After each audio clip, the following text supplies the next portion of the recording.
அஹ்மதுல் கபீர் ரிஃபாயி தரீகாவுடைய ஷேக் அவர்கள் அவங்களுடைய மாமா மன்சூர் பத்தாயிகி இடத்துல சீடராக இருந்தார். மன்சூர் பத்தாயிகி ரிஃபாயி நாயத்தை ஹலீஃபா வாக்கலான்னு நினைச்சார்.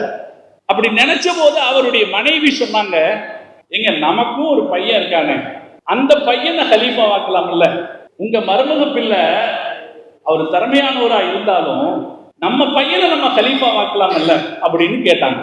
இப்ப மன்சூருல் பத்தாயி யோசிச்சாரு, இந்த அம்மாவுக்கு நிலவரத்தை புரிய வச்சாதான் சரி, இல்லைன்னா அந்த பிரச்சனை இருந்துகிட்டே இருக்கும். ஏன்னா பெண்கள் சில பிரச்சனைகளை உருவாக்கிட்டாங்கன்னு வைக்கலேன், அதை சரியா முடிச்சு வைக்காட்டி அந்த பிரச்சனை இருந்துகிட்டே இருக்கும். மன்சூருல் பத்தாயி யோசிக்கிறார். 2 புறாக்களை பிடிச்சார். ஒரு புறாவை பையன் கையில கொடுத்தாரு, இன்னொரு புறாவை அஹ்மதுல் கபீர் ரிஃபாயி ஷேக்கிடத்துல கொடுத்தார்.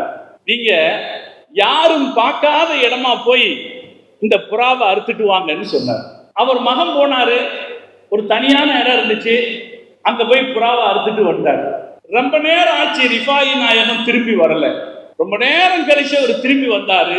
திரும்பி வந்தவரு புறாவை அறுக்காம கொண்டு வந்தார், உயிரோட கொண்டு வந்தாரு. கொண்டு வந்தா ஷேக்கு கேட்டாங்க, எங்க புறாவை அறுக்கலையா? அப்ப அவர் சொன்னாரு, நீங்க யாரும் பார்க்காத இடத்துல அறுக்க சொன்னீங்களே, அப்படி ஒரு கண்ணுல படல, அதனால திருப்பி கொண்டு வந்துட்டேன்னு சொன்ன போது தன் மனைவிக்கு புரிய வைத்தாராம்.